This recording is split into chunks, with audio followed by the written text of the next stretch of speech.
வந்த துன்பம் ஏற்று சகித்து அவற்றை போக்க வழிகண்டு முறையோடு ஆற்றி இன்பம் காத்து எந்த துன்பம் வரினும் எதிர்நோக்கி நிற்பாயேல் இன்பமே மிகுதிப்படும் துன்பங்கள் தோல்வியுறும். என்ன சொல்றாருன்னா, கவலையை விட்டுவிட்டு தைரியம் கொண்டு அடுத்து நாம் ஆற்ற வேண்டிய கடமை என்ன என்று சிந்தித்து செயல்பட்டால் போதிய ஆற்றல் வரும். கவலையை எதிர்கொள்ள உறுதுணையாக இருக்கும். கடமைகளை செவ்வனை செய்ய முடியும். வாழ்க்கை செம்மையாகும் அப்படிங்கிறார்.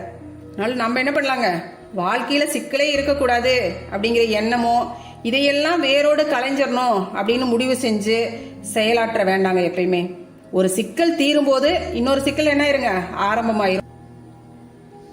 அதனால நம்மளுடைய எண்ணம் சொல் செயல்களால சரியா நம்மளுடைய வாழ்க்கையை திட்டமிட்டு கொண்டு போயிட்டோம் அப்படின்னா நம்மளுடைய வாழ்க்கை எப்படி இருக்குங்க, மகிழ்ச்சியாக ஆனந்தமாக ஒரு நிறைவான வாழ்க்கையாக இருக்குங்க.